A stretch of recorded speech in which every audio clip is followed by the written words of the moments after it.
RJD प्रमुख लालू प्रसाद यादव एक बार फिर सुर्खियों में है। मामला वही है, चारा घोटाला का। इस बार झारखंड के ही डोरंडा कोषागार से अवैध निकासी से ये मामला जुड़ा है। इस मामले में भी पूर्व मुख्यमंत्री लालू प्रसाद यादव आरोपी हैं। दरअसल 950 करोड़ रुपए के देश के बहुचर्चित चारा घोटाला मामले में से एक डोरंडा कोषागार से हुई अवैध निकासी केस की सुनवाई कल यानी कि 15 फरवरी को होनी है। सीबीआई की स्पेशल कोर्ट में 15 फरवरी को फैसला आ जाएगा। इस दिन ही पता चलेगा कि कोर्ट से उन्हें राहत मिलेगी या फिर सजा सुनाई जाएगी। इसे लेकर उनके समर्थकों से लेकर विरोधियों तक की नजरें कोर्ट के फैसले पर टिक गई हैं। ऐसे में सबों के मन में एक सवाल है कि क्या 5वें केस में भी लालू प्रसाद यादव दोषी करार दिए जाएंगे या फिर बरी हो जाएंगे। पटना में लालू फैमिली में यही चिंता है कि कल क्या होने वाला है। आज की रात उनके परिवार के साथ ही उनके समर्थकों पर काफी भारी है। कल मंगलवार है और लालू प्रसाद यादव के लिए कल मंगल होगा या अमंगल, कोर्ट के फैसले से पता चल जाएगा। इससे पहले उन्हें चारा घोटाला के 4 अन्य मामलों में दोषी करार दिया जा चुका है।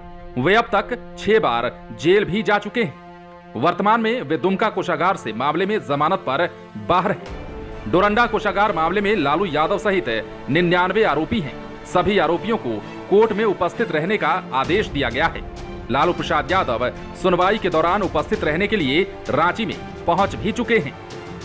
देश में जब भी चारा घोटाला की चर्चा होगी तो लालू प्रसाद यादव को जेल पहुंचाने वालों में कई राजनेताओं और प्रशासनिक अधिकारियों की भी चर्चा जरूर होगी।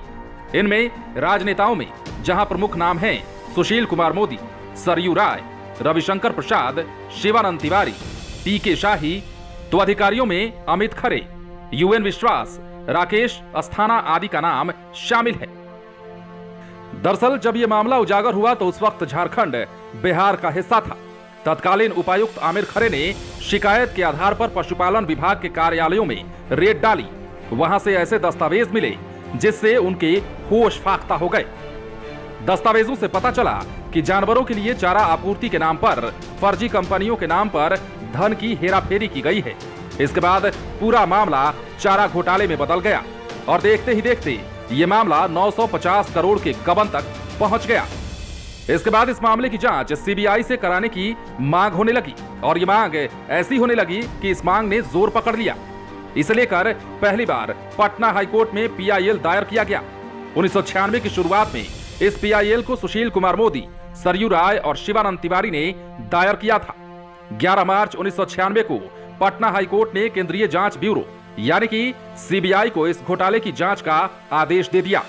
27 मार्च 1996 को सीबीआई ने चाईबासा कोषागार मामले में प्राथमिकी दर्ज की और 23 जून 1997 को सीबीआई ने आरोप पत्र दायर कर दिया। इसमें लालू यादव को आरोपी बनाया गया। उन्हें सीएम की कुर्सी छोड़नी पड़ी। 30 जुलाई 1997 को उन्होंने सीबीआई कोर्ट में सरेंडर भी कर दिया। इसके बाद कोर्ट ने जेल भेज दिया। तब इस केस में रविशंकर प्रसाद वकील थे। वे पूरी ईमानदारी से इस मामले की पैरवी कर रहे थे। खास बात ये कि बीजेपी के लोग भी नहीं जानते थे कि यह मामला कितना बड़ा है, जिसकी वजह से लालू प्रसाद यादव को कुर्सी तक छोड़नी पड़ेगी और फिर वे सदा के लिए सत्ता से बाहर हो जाएंगे। उनके चुनाव लड़ने पर रोक लग जाएगी, लेकिन ऐसा हुआ नहीं। दरअसल उस वक्त पार्टी के तमाम वरीय नेता इस मामले को लेकर बहुत उत्साहित नहीं थे, लेकिन सुशील कुमार मोदी ने इस मामले को मजबूती से उठाया। दूसरी ओर मुख्य शिकायतकर्ता होने के नाते सरयू राय ने भी बढ़ चढ़कर हिस्सा लिया था। उन्होंने अपने स्कूटर से घूम घूम कर मुकदमे की पैरवी की। यही कारण है कि लालू प्रसाद यादव के सजायाफ्ता होने में सरयू राय का अहम रोल माना जाता है।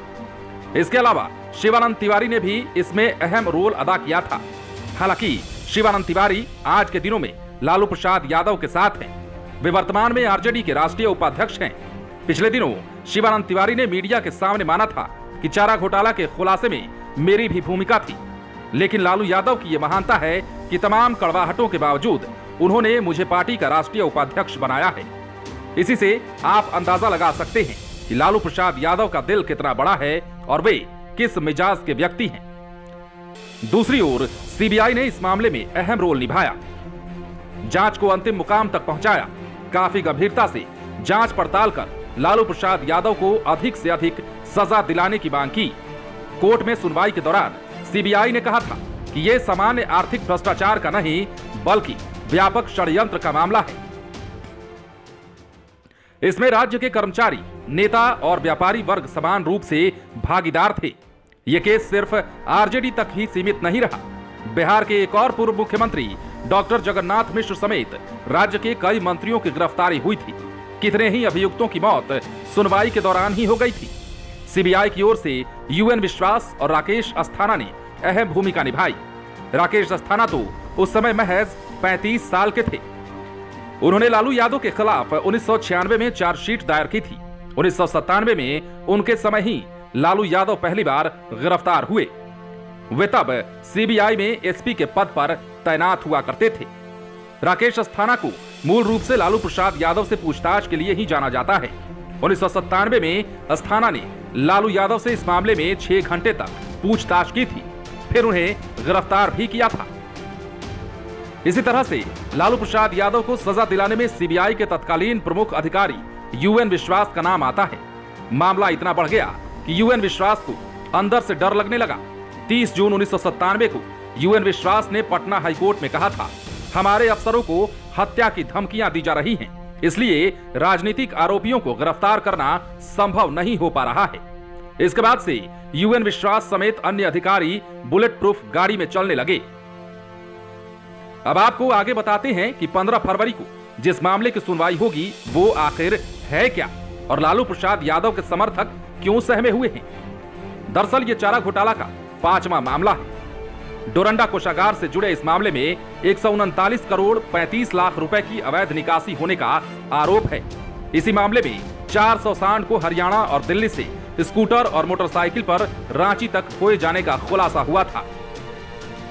बहरहाल पहला चाईबासा कोषागार मामले में 5 साल की सजा हुई थी, दूसरा देवघर कोषागार मामले में 3.5 साल की सजा हुई और तीसरा फिर चाईबासा मामले में 5 साल और चौथा दुमका मामले में 2 अलग अलग धाराओं में 7-7 साल की सजा सुनाई गई थी। और अब डोरंडा कोषागार मामले में सुनवाई 15 फरवरी को होने जा रही है, जिसे लेकर न सिर्फ लालू प्रसाद यादव, न सिर्फ उनके समर्थक, बल्कि लालू प्रसाद यादव का पूरा परिवार सहमा हुआ है और चिंतित है। इस बात पर निगाहें टिकाए हुए है कि 15 फरवरी को लालू प्रसाद यादव के लिए कोर्ट से क्या फैसला निकलकर सामने आता है। जाते जाते आपको यह भी बता दें कि लालू प्रसाद यादव अब तक इस मामले में 6 बार जेल जा चुके हैं। अब सबों की नजर 15 फरवरी को सीबीआई कोर्ट में होने वाली सुनवाई पर ठहर गई है और इस मामले को लेकर ही न सिर्फ बिहार में नेता प्रतिपक्ष तेजस्वी यादव और लालू प्रसाद यादव के छोटे बेटे, बल्कि उनकी पत्नी सह पूरा परिवार और राजद के जितने भी समर्थक हैं, सब इस बात पर निगाहें टिकाए हुए हैं कि 15 फरवरी का फैसला किसके हक में निकलकर सामने आता है। आप बने रहें लाइव सिटीज के साथ। यदि आपने इस चैनल को सब्सक्राइब नहीं किया है तो सब्सक्राइब कर लीजिए ताकि हम आपको खबरों से अपडेट रख सकें।